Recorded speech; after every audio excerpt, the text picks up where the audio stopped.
Wow. Amazing. Hello. Wow. Wow, Tom. Ever welcome.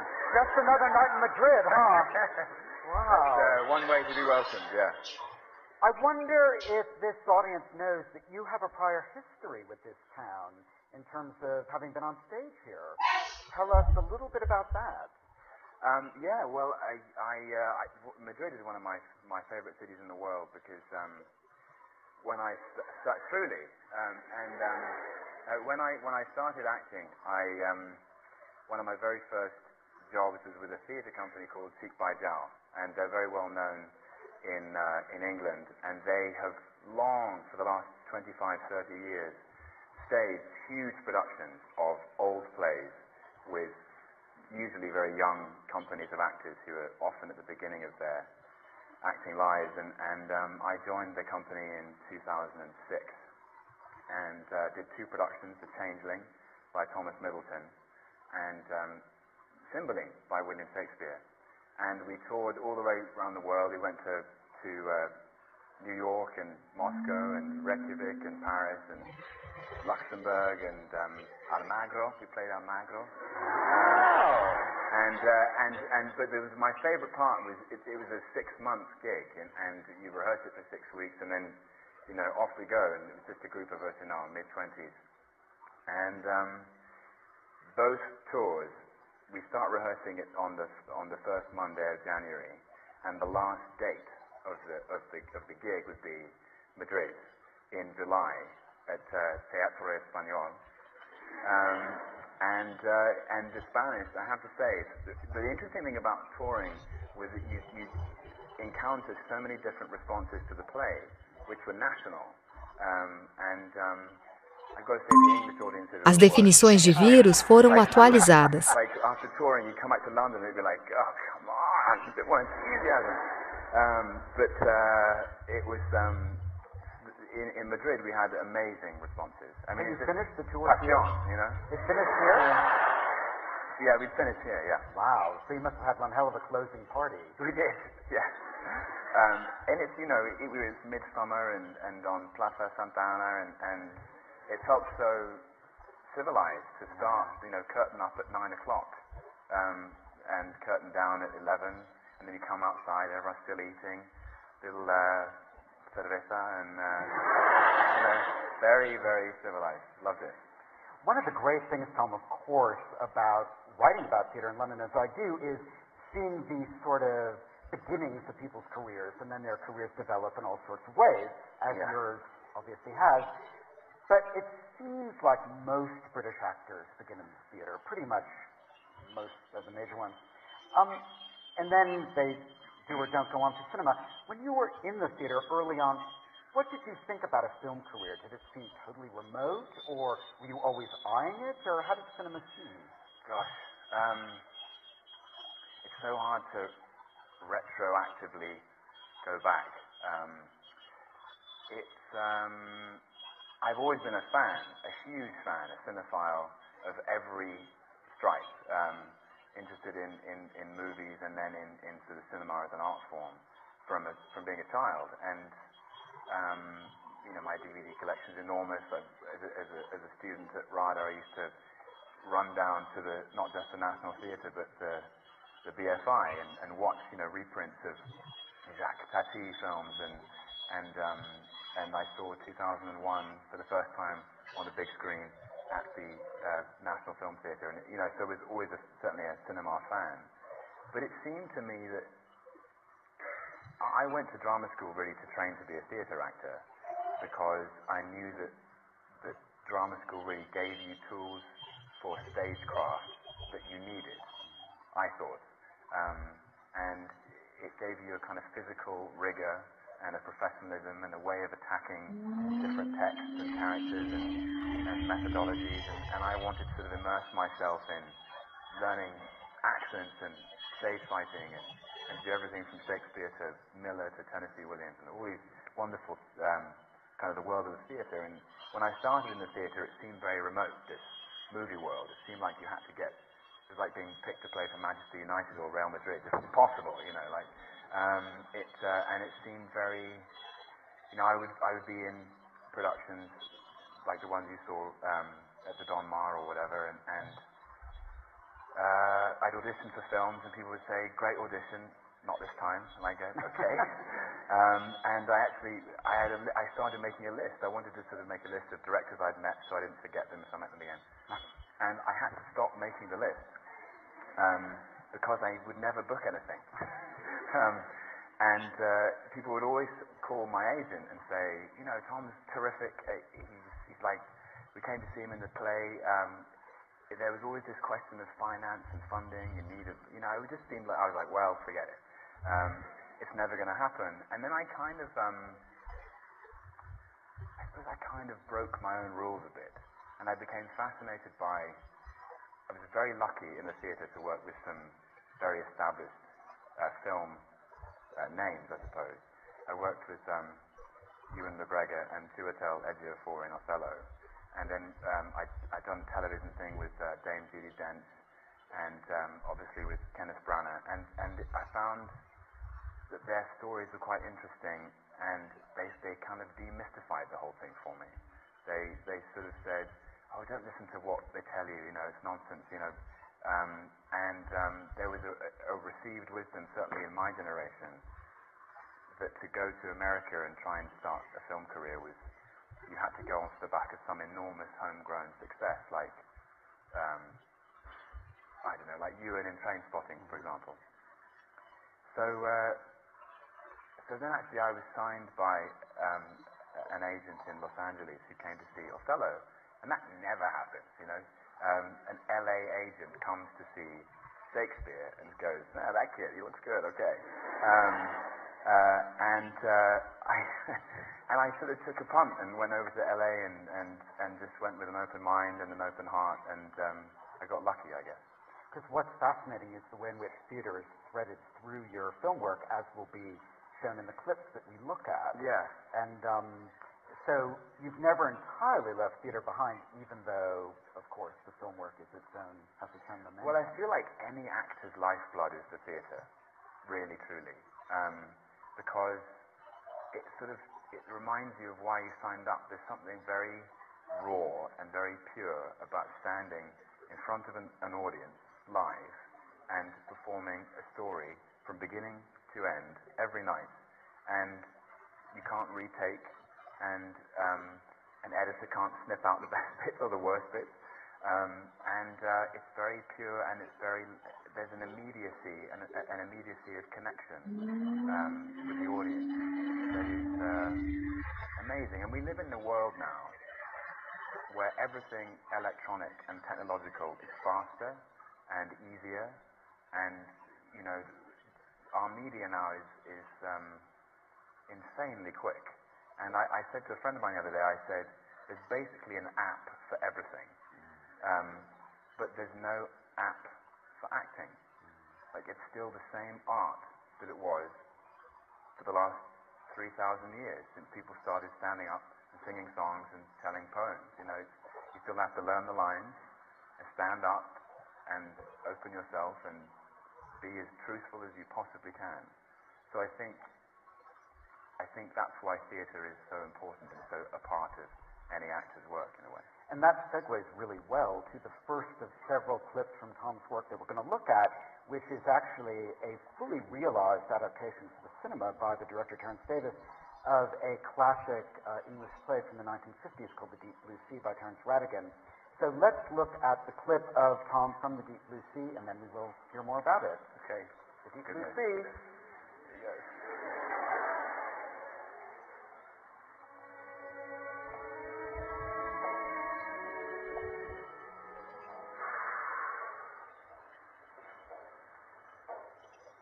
It looks like bits of crockery. It's sea based. Ah. Much broth. Bric-a-brac.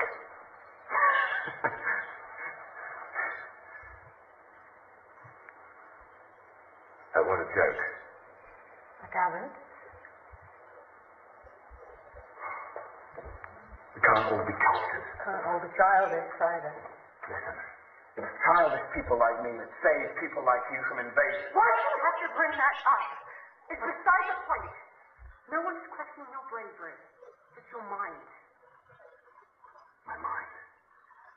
There's nothing wrong with my mind! Fubar! What do you mean by that? You're the clever one. You work it out. What the hell do you mean by that? Fubar. Acronym. Beyond all recognition.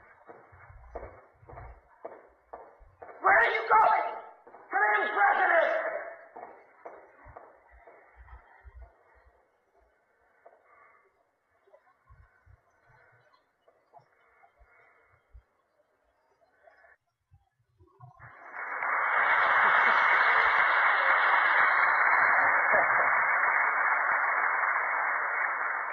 Not edited out when you were filming, presumably. Yeah. What gallery was that? That was a gallery in Greenwich. Okay. Somewhere, yeah. It was obviously supposed to be the National Gallery. So the audience may or may not know much about this film or the material, but it's one of the landmark British plays, particularly in the post-war period. Very English, very wounding, pretty grim, dealing with betrayal, potential suicide, and so on. Yeah. What did you feel about taking it on? Did you know the play? I knew of it. I'd never seen it, and I'd read about it a lot, and I'd read about amazing productions of it. And it was, what was I doing? I think I was in the middle of shooting War Horse, Steven Spielberg's War Horse, and the script came to me, and I read it on a day where somebody else had to be on the horse, and I read it very quickly, and I found it was very short, the screenplay, because Terence Davis writes the shots in, so it moved at a hell of a pace, and I knew that Rachel Weisz was already attached to play Hester, and Simon Russell Beale was attached to play Collier, her husband. And I read this character, and the whole thing, it just was a very simple, refined, reduced sort of poem, like a hymn to different kinds of romantic love. And every character in the play is in need of love from another, but each of their ideas of love is different. And I thought it was so true and so tragic that Hester needs Freddie, and Collier needs Hester, and Freddie needs Hester, but they need each other in such different ways, and they're all coming from such different places because they each carry a particular kind of damage. And it was very beautiful, and I'd been an admirer of Terence for a long time. His Distant Voices, Still Lives, I think, is among the greatest British films that I've ever seen. And he had a very particular, knowing that it was him and his taste, and he uses music very beautifully, and editing and the way he shoots things, and the combination of it was like, I must play this part. And I had to audition, and it was one of those auditions where I remember I learnt the entire film, just in case I had to do a scene that I hadn't prepared, and Terence and I ended up basically playing the entire film one morning, and then he asked me to do it, and it was thrilling. It was an amazing, amazing job, and Rachel is brilliant and beautiful and brave. The material, of course, is very richly and robustly English. Yeah. And one of the things, we were talking about this a little bit last night with Jeremy Irons, one of the things that sometimes comes up with English actors is to what extent do they want to embrace the Englishness, Britishness of the work of themselves, and to what extent do they want to leave that behind. Of course, in Woody Allen's film Midnight in Paris, you play Escott Fitzgerald, which is pretty good at leaving Englishness behind. But with this, did you think, this is part of my heritage? Yes, I think so. And I think I had just finished a run of, I just played, that year I played Loki in Thor already, and I'd already shot Midnight in Paris, and it was going to be a very quick shoot. We shot it in 23 days or something, and it was a small production. I just thought this is something I would love to do, and it was something to do with my understanding of particular time in British history which is not often focused on. And I felt that Freddie Page was an emblem of the kind of soldier who survived the Second World War. So he was he was a bomber pilot, and he came back very distinguished with lots of medals and military rewards. But he's so damaged, and he's expected by society in the early 50s to readjust, to retrain as an accountant or a solicitor, and sort of be okay with it. And this is in the days before therapy was being talked about, and as Terence put one day, you can't put a whole country into therapy. And Freddie's sort of alive with, he's just desperate to live, he's desperate to drive 95 miles an hour down the Great West Road, to drink in the pub and sing, and he's just got this kind of vitality that's deeply destructive but also electric, that he's attracted to. And I thought, in terms of deconstructing Britishness, that was quite a fascinating place to go to. And also in terms of juggling scale, as you say. I mean, you'd already shot Thor, and then you did this. Yeah. So to go from something huge and epic and clearly a blockbuster to an intimate chamber piece. Well, it was about love. That was the thing.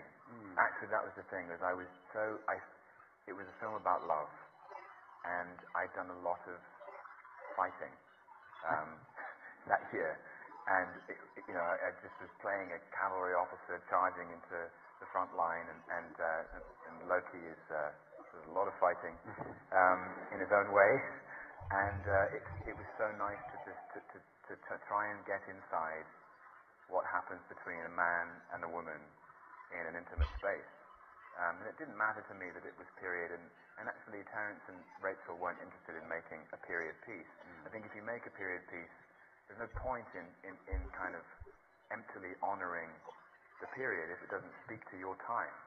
And ultimately it's just a film about two people who can't love each other in the right way.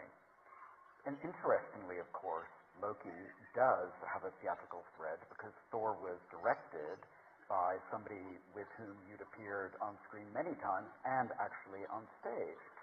Kenneth Branagh, and your wonderful performance in Chekhov's Ivanov on the West End. When you were doing that play with Ken, was he sort of taking you backstage going, actually, I've got this little blockbuster bubbling up, which I'd quite like you to do when you finish this Chekhov stuff? Truly. It was funny because my history with Ken is so random. We both kind of acknowledge how random it is. He saw me in Othello at the Donmar Warehouse, and he then asked me to do a radio play with him of Cyrano de Bergerac, and that was, we did it for 3 days for BBC Radio 3.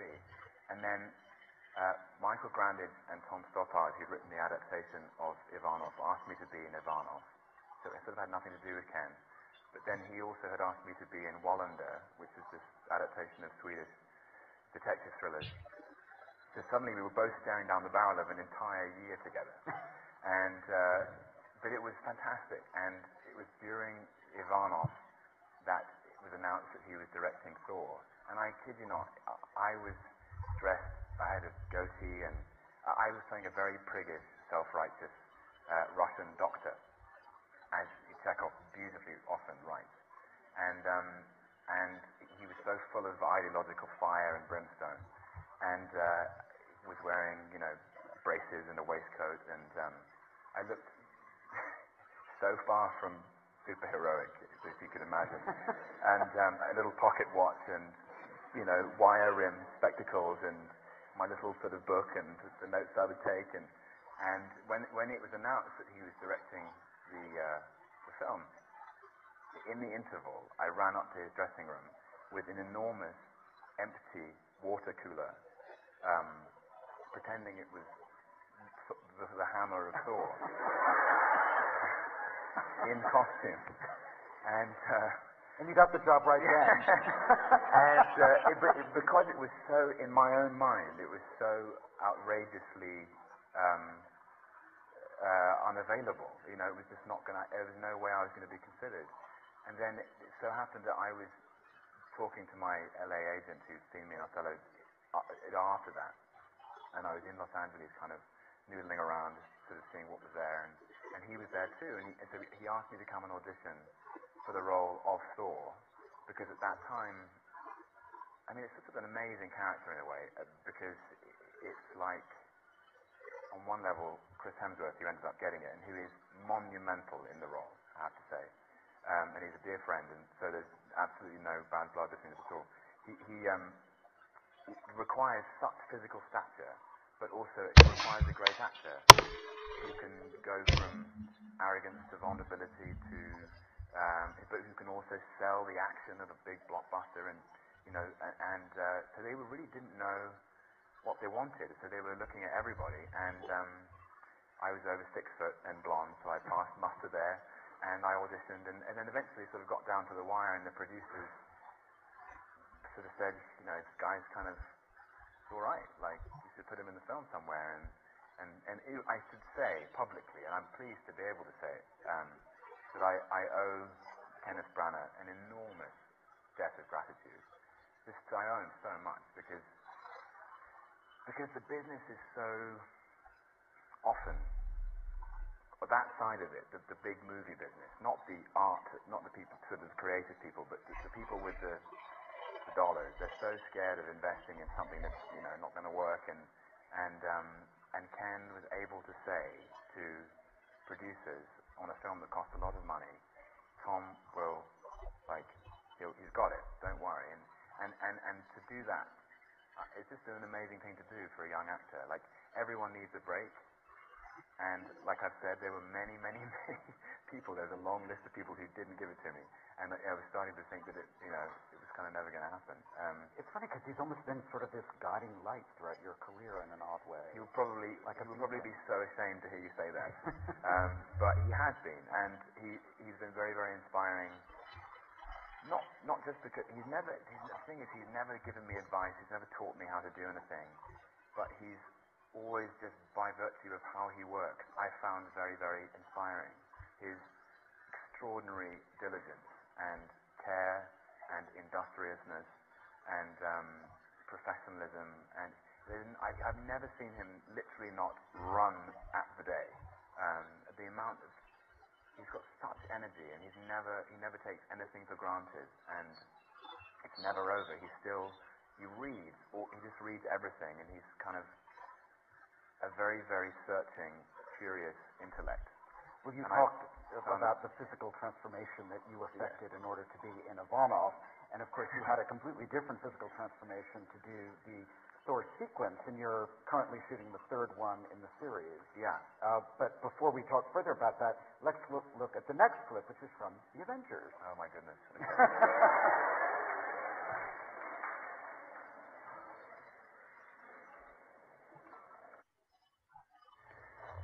The Chitauri are coming. Nothing will change that. What have I to fear? The Avengers. That's what we call ourselves. Sort of like a team. Earth's mightiest heroes, that thing. Yes. I've met them. Takes us a while to get any traction, I'll give you that one. But let's do a head count here. Your brother, the demigod, a super soldier, a living legend who kind of lives up to the legend, a man with breathtaking anger management issues, a couple of master assassins, and you, big fella. You've managed to piss off every single one of them. That was the plan. Not a great plan. When they come, and they will, they'll come for you. I have an army. We have a Hulk. Oh, I thought the beast had wandered off. You're missing the point. There's no throne. There is no version of this where you come out on top. So maybe your army comes, and maybe it's too much for us, but it's all on you. If we can't protect the Earth, you can be damn well sure we'll avenge it.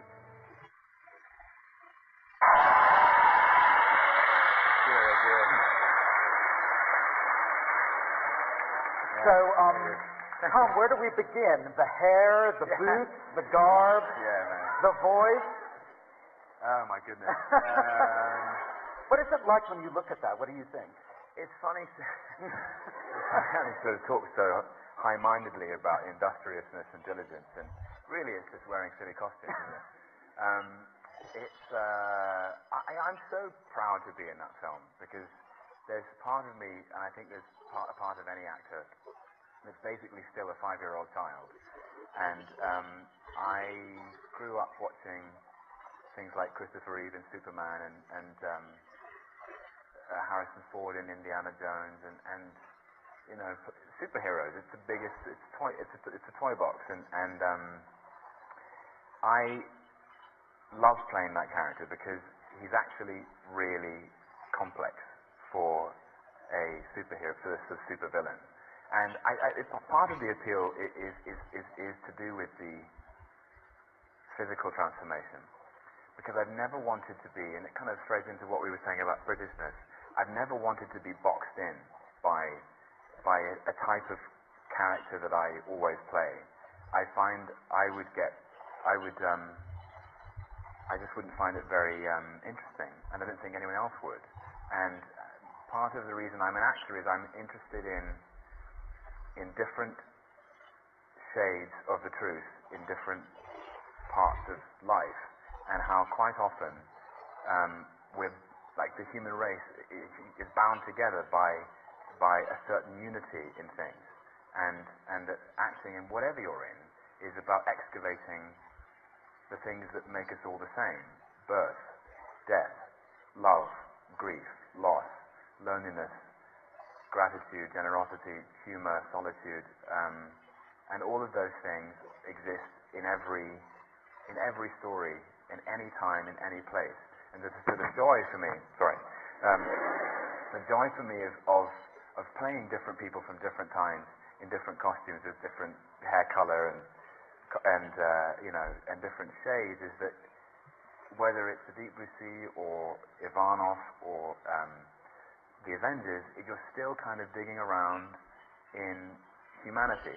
And the fun stuff is, you know, in Avengers, you get to fly through the air and be beaten almost to a pulp by the Incredible Hulk, which not many actors have done. Doesn't happen in Chekhov. Yeah, exactly. It doesn't happen in Chekhov, and I loved it. You know, I loved the fact that I love that you're taking this picture. I mean, here I am. I've got blonde hair. I was born in London, and you know, it was never in my wildest dreams thought that I would be playing the Norse god of mischief, come down to tyrannize the human race and take over the planet, because I've got some, you know, daddy issues, and some brother issues, and I want my throne, you know, you know, but also in a film like that, which is so beautifully tied together. Actually, it's actually very tightly written, and it's very entertaining and very funny. And I got to work with people like Robert Downey Jr. and Samuel L. Jackson, and you know, it's a great cast of people. And so I love it. About the look. I mean, what do you shape it? You say, I want my hair to be longer, shorter, more, you know, breastplate, boots. How do you get to the look? Well, I'm starting to. Well, I had a long time initially before the first Thor film. I simply started with, the great thing about the character is he's actually ancient. He is part of Norse mythology, which goes back as far, if not further, than the Greco-Roman mythology. And Loke turns up in Scandinavian myths everywhere. He was like Dionysus or Bacchus. He was the spirit who people were afraid of. You know, he was the monster that parents told their children about at night. No, you don't have to feel sorry for him. But it's fascinating. You read the Norse myths and you realize that there's actually a huge amount of material there. And then what Stan Lee and Jack Kirby did when they started drawing the Marvel comics in the 60s is when they invented Thor and Loki and Odin, they were borrowing and very honestly kind of sort of stealing from this pantheon of Norse gods. And then so I read all the comics, and it starts off being much sillier than even I did it. In the first runs of the comics, Loki comes down and he turns the whole street of cars in New York into ice cream because he thinks it's funny. It is. It kind of is. And he changes it. You know, he looks very much like a comic book character. And so there was a thing of trying to be true to the look of the comic book, because that's what we're doing. Is we're giving, you know, we're making a film of a comic, but also trying to make it palatable to a regular film-going audience who just like movies, but making it a real story genuinely about a father and two sons, and something that people could connect to. So Ken and I talked about the Shakespearean references of fathers and sons and brothers, and you know, shot through with all that stuff. And then in terms of creating the look, we just talked about it and said, you know, how do we make something that's both regal and kind of athletic and sort of majestic, and also dark, but also practical, you know, because you have to get through the day and fight in it, so it has to move. So it's a very complicated sort of scenario. And then, as the Americans have this word, which I think is kind of untranslatable, which is badass. He's a badass. He's a badass. Yeah, and so sometimes you know, the Marvel producers are great, because they go, you know, Tom, we want you to look like, we want you to be able to move, and we want you to be able to kind of, we basically want you to look awesome and badass. And you go, okay, and then you sort of experiment, but it's fun because I think he just looks kind of, he's gothic and pale and damaged, and it's almost like a mask. It's like any character, you need a mask through which to project that particular truth. Loki's truth is one of insanity and deranged evil, and he's, you know, hurt and lost and lonely, but dyeing my hair black and sort of painting my face in a way, it gives me so much, so that after 2 hours of sitting in makeup and going through costume, you look in the mirror and you're a completely different shape. And it, you know, it's kind of interesting, mask work, anyway. And you're back in this world, of course, again for the next installment. Yeah. Do you want to whet the audience's appetite with just a little bit of where the journey takes us now? I want to tell you, but I would have to. You'd have to be sharp. Yeah, I would have to kill you all, which I'm sure Loki would love to do, but I don't want to do that. No, I just can't. I can't say anything. My hands are tied. There are probably snipers hired by Marvel Film Studios in the back of the room. What's wonderful, though, is that you were talking about fathers and sons and the Shakespearean affinity that this triptych, for lack of a better word, may contain, and that segues very neatly to another project which has echoes of Kenneth Branagh, and it also has echoes of last night, in that we met your father, Jeremy, and in Henry IV, 1 and 2, and then of course you carry it forward in Henry V. So before we talk about this further, let's look at a clip of Tom in the title role of Shakespeare's Henry V.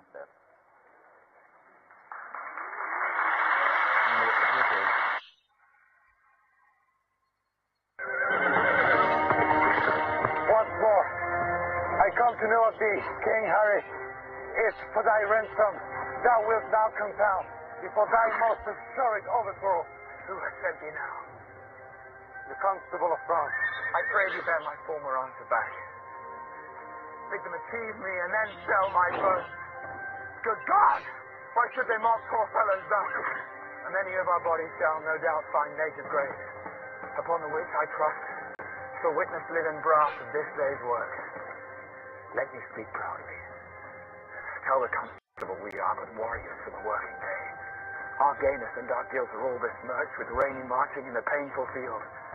But by the mass our hearts are in the trim. And my poor soldiers tell me yet ere night shall be in fresher robes. For they will pluck the gay new coats o'er the French soldiers' heads and turn them out of service. Herald, save thou thy labor. Come thou no more for ransom. Thou shalt have none, I swear, but these my joints, which if thou wilt have as I will leave you them, shall yield thee little. Tell the Constable. I shall, King Harry. Thou never shalt hear herald anymore.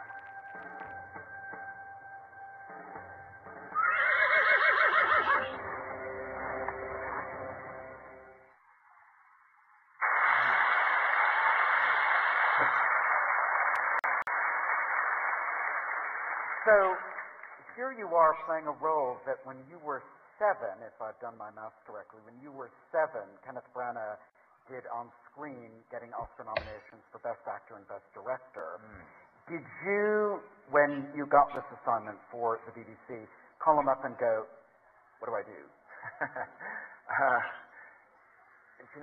I didn't actually. And he emailed me first because I was in the middle of shooting The Avengers, and I was in New Mexico, and he said he'd heard about it, and I said immediately, like, obviously it's not even come close to yours, and he said, look, just have a great time, enjoy it, and we then talked about, I saw him or something in London, and he was just so excited that it was happening, because first and foremost he's a fan. He loves Shakespeare so much, and the more there is, the better, as far as he's concerned.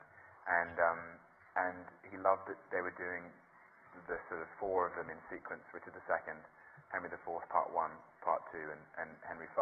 And I don't know. I can't think if an actor has been as lucky as I have been in a way and done all 3 on film.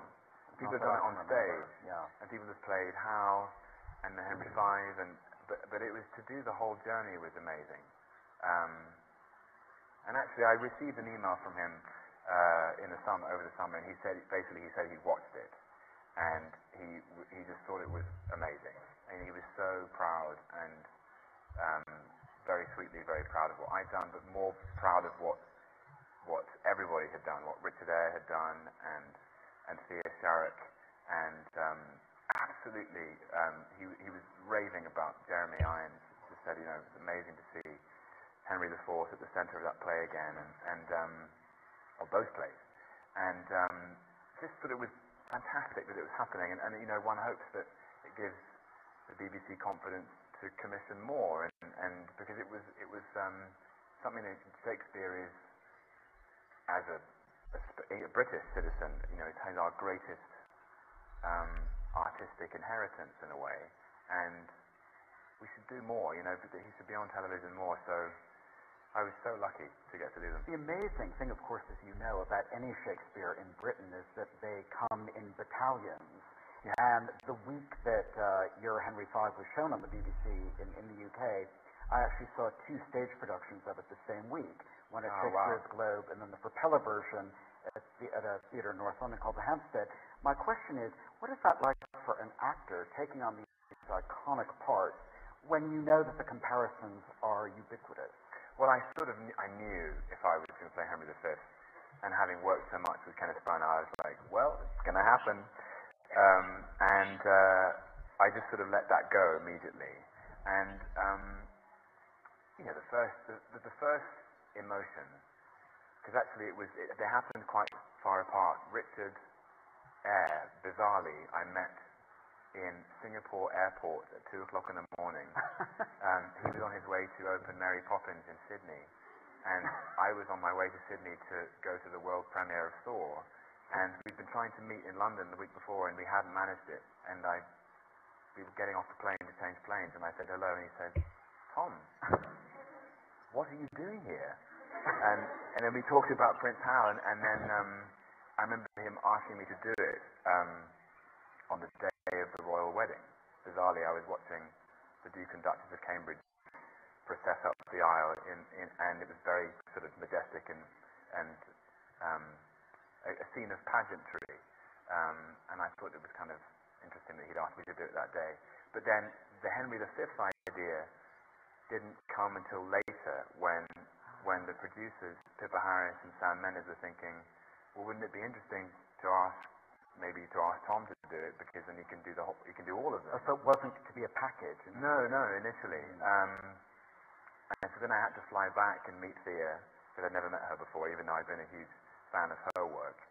And we did we sort of read a bit, and then she asked me to do it. And then the first feeling is it's a mixture of intense excitement and fear, because it feels like a huge mountain you have to climb but then it becomes, once you start working on it and learning it, it becomes the greatest privilege that you get to inhabit these words that have existed for 500 years, or 400 or whatever it is between.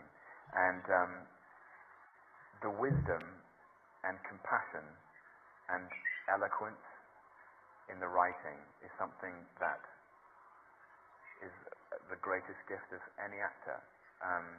Because it's not just like reading it. You have to absorb the words and the feelings behind the words, and then perform the action in between them. And so it's literally, I think it's sort of like, when you go to a country you've never visited, and it kind of changes you. Let's say you've never been to Spain before, and you came to Spain, and you'd be like, I've been to Spain, and I think it's a wonderful place, and now I've seen the world in a different way. I kind of feel with the best characters, it's a little bit like that. If you play a character and it sort of changes you because you've had the experience of living inside that spirit. And of course, it's all Shakespeare. It's all his own brain. Well, what's interesting, and I want to open it up to questions after this, so please be thinking of questions for Tom to begin after this. Often when you see Henry V on stage, it's an exercise in heroism and rabble-rousing, and it's full of fire and brimstone and brio. What I thought was really lovely about Thea's version and your performance in it, and maybe this is what the cinema allows, is that it was interior, more contemplative, very self-questioning. You seemed as if you had a profound relationship with God, which sometimes on stage doesn't register. Yeah. And I just wonder if you could talk about that in the way in which maybe doing it for camera shaped your portrayal. Well, somebody said to me, the thing about film is actually the best film acting is when you're not doing anything. And actors or anyone in stillness is kind of captivating. And if you watch any Bergman film, you sort of, that's the first thing that jumps out at you, is how still everything is. And so I knew that there was an opportunity for an intimacy in a way that there's something. Someone said to me that the camera can see what you're thinking, and Terence Davis said on The Deep Blue Sea, he said, the camera captures truth, but it also captures falsity. So if you don't feel it, don't do it. And it's sort of ruthless in that way. And theatrical technique, where you'll present, is sometimes more of a presentational medium, and that's never going to help you in front of the camera. So I thought that, Shakespeare is so theatrical in itself, so wordy, it's so dense, and it was a challenge to try and make it small, but also feel big. And the God question is interesting, because I just kept reading the play, and I kept seeing how many times he prays to God, he appeals to God, and Henry IV does the same. And there's so many references to God, and we tend to forget because we live in a different world. But this is a society who believed in the divine right of kings, that you inherited the throne and that you inherited it by divine right. And so when he says, "O God of battles, steel my soldier's heart," he's appealing to God. And at the end of the Battle of Agincourt, he says to his army, he says, "Be it death proclaimed through my host to boast of this victory, or take the praise from God, which is his only." And it happens again all the time in Henry IV, where there's constant praying. People pray. The night before the battle, he says, "O God, think not upon the fault my father made encompassing the crown." So there's a piety there that I thought was fascinating. He's almost inhabiting a chivalric code that he believes that he waged this war with France, with the throne of France, because the Archbishop of Canterbury, who has, the hotline, the red phone to God, had told him that it was okay. And the other thing I should say, I suppose, is Thea and I kept thinking about leadership. And we're both of a generation that have grown up with political and military leaders who tend to reveal themselves after a time to not be trustworthy. We didn't, and so there's this thing about rhetoric, as in people standing up above everybody else and making big speeches. And Thea and I, we talked so much about seeing British politicians at party political conferences, standing up and making big speeches, promising things and saying, follow me, and then everybody follows them, and then, 2 years or 3 years or 4 years later, they break all their promises and everyone's let down. So I thought Henry V was this extraordinary leader because he was actually there. He was the King of England, but he was also captain of his ruined band, as in he was leading the charge. He was at the front line of his army. And we don't have that anymore. The people who say, let's go to war, aren't the people driving the tanks. And Henry did, and I thought that was amazing. And we had this shorthand, which was, get off the horse. As in, any leader who really believes in his power as a leader doesn't need to be up above everybody else. And so some of the, I suppose, the smaller, I made decisions, I sort of made quite rebellious decisions to try and make the big speeches smaller, because I thought if I was a soldier and I was staring my death in the face, what I would want from the person who told me to be there was somebody on the ground at my side saying, I am as scared as you are and I'm coming with you. Let's go. I didn't want to be like listening to big words from someone way over there on a horse or on a podium. I thought what would move me was someone literally moving, like being grounded, being a part of his army. And so that was our sort of big decision in a way. Well, that's a beautiful answer, and it really fuels a beautiful performance. Thank you. Let's have some beautiful questions. Oh my God, we're going to be here till midnight. That person just there in the front. Yes, you. Hi. Yes, you. Yes, you. First of all, thank you for coming here. Thank you. Second of all, I have to say you're my favorite actor, and I think you are the best actor of your generation. Thank you. And the Oscars are coming. Don't worry. What? Okay. You're going to win a bunch of those. So, I just wanted to say that I did a drawing of you because you are like my second idol, and I just wanted to give it to you. So, thank you. Thank you. And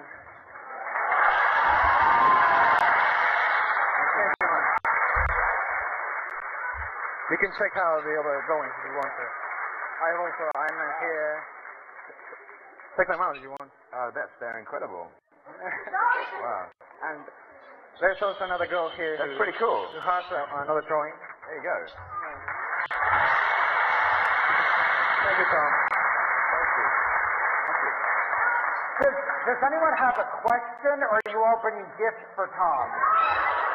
Is there a question? Yes, just there. Yes, you.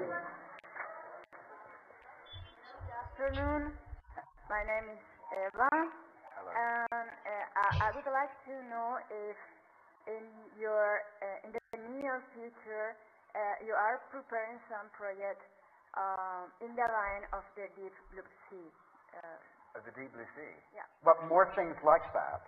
Yes, this kind of movie, because it's the movies I like to watch you on the screen. Thank you. So more intimate movies. Yeah, well, I just spent the summer making a film with a director called Jim Jarmusch, who you may know, and the film is called Only Lovers Left Alive, and it's a very small film, and there's there's only sort of 5 characters in it, but it's really about 2 people, a man and a woman. And I play the man, and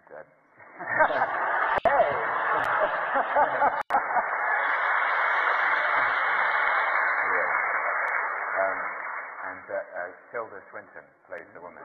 So, and it's kind of about, again, it's about love, really. It's about commitment and, yeah, just the tenderness and complexity of that engagement. You know, what happens in the space between a man and a woman. It was beautiful. It's lovely to work with both of them. They're amazing, amazing artists.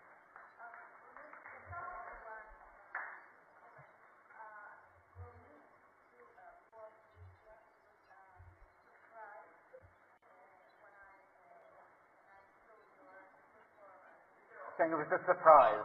Okay, good. Thank you. Is that a present there? Okay, can we keep the presents for later, just so that we get through the questions? Because otherwise it's going to be like Christmas. Yeah, amazing. How about right there? Yes. One second. Yes, go ahead. Yeah. Yes, there.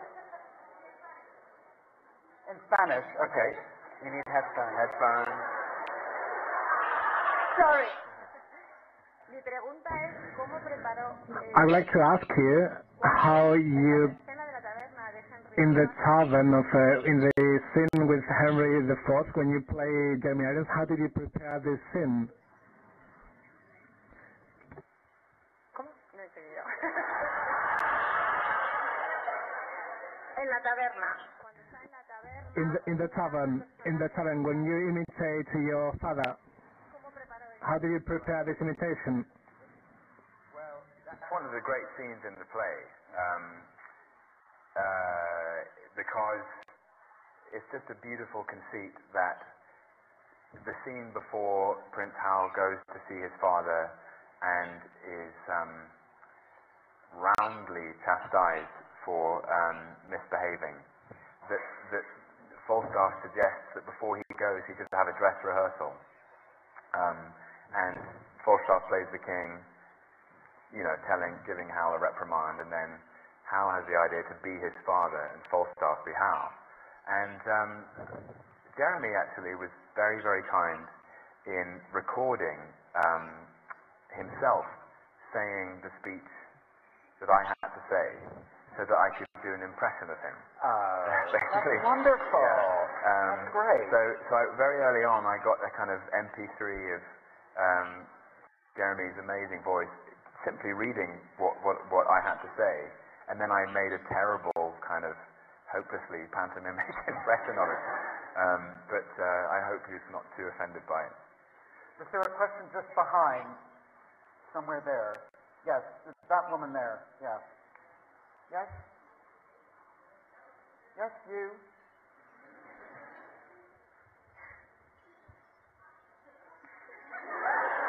Hi. Sorry, I'm totally nervous. Oh, don't be. It's all good. When you're on stage in a theater, you see the success immediately. But when you're making a movie, it comes later. And in a theater, it's only the audience you can see. But in a movie, it could be worldwide. So, how is it if you see the success you have later and so much? It's a really good question. It's kind of strange, actually, because it feels like, sometimes it feels like, I said this to my mum recently, that you make a film and then you finish it, and while you're making it, especially with the Marvel films, it's all so secret that I get so excited about it while I'm making it, and then it finishes, and it takes 8 or 9 or 10 months to come out, and by the time it comes out and everyone else is excited about it, you're in the middle of something else usually, and this is what I said to my mum. It's like somebody in September saying, "How was your Christmas?" And you go, it was, I guess it was okay. I mean, it was Christmas. It was ages ago. Whereas the beauty of being in a theatre is you're all doing Christmas at the same time. But it's amazing though, and it's wonderful because you also, conversely, you have some perspective on it in film. You know, you've stopped playing the character, it's over, it's finished, you've washed it away. And then when you come, you know, if you can bear it to watch the film, you can go, wow, that's what we did, you know, at Christmas time, whatever it is. This audience is not going to like to know, Tom, that we only have time for one more question. Oh, no. Sorry about that. So maybe somebody right at the back. Yes, right at the back, you, yes.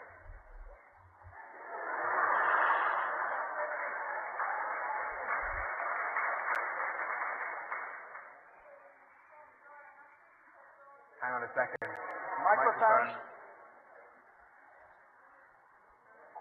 No, Mike.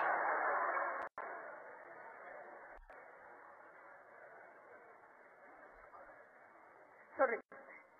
Tom, you're an actor. You have done several plays. What is the most important thing to you of being an actor? What advice would you give to someone who wants to be an actor? My goodness. Gosh, what I say. So many things. I could go on forever. I would say I would probably reduce it to something like this. And I'll quote Shakespeare because he's wiser than me. And I've said it before probably, but I believe that actors are in the business of truth and holding the mirror up to nature. So it's our job to represent humanity in all of its virtue and fallibility and frailty and honesty and complexity and contradiction. I mean, human beings are so strange because they are so contradictory. I've been reading this book about identity recently, and I think that's just it's something I find interesting. But that identity, it gets inside what the meaning of identity is, and if there is a you-ness of you and a me-ness of me and a Matt-ness of Matt, like what is that? And it talks about kind of the way the brain works and the possibility of souls and the fact that the brain has a muscle for constructing autobiography to give us a sense of unity of character, that I am Tom sitting before you now. Whereas in fact, I probably am lots of different people in this strange collection of molecules that's been around for 31 years. And the interesting thing about acting is that you are using all your experience and all of your emotion and all of your thoughts and feelings to represent that, the human beings, and the different colours of being alive. And so I suppose my simple advice is love your life.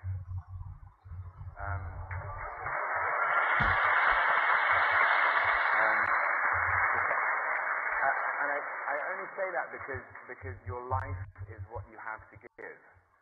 And sometimes if you have a good day or a bad day, that day might be the thing that you need to call upon when you're playing a particular part. You know, there's no point in me saying this is a film about love if I haven't ever been in love before, or playing a son to a father if I don't have a father myself. And sometimes, as an actor, you're asked to do things you've never done. You know, and that's when you have to extend your imagination and your compassion towards a situation and say, what would it be like if I was in that?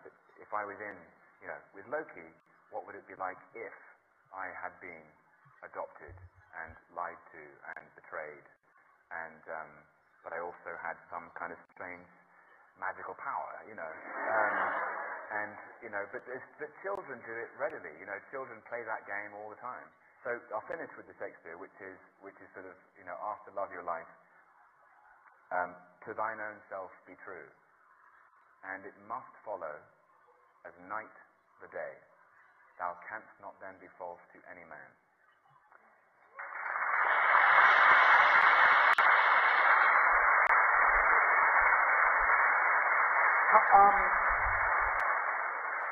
Tom spoke about Shakespeare being much wiser than he, but I think we'll all agree that an hour with Tom has a lot of wit and wisdom and delight. So thank you so much for being with us. And thank you all for coming.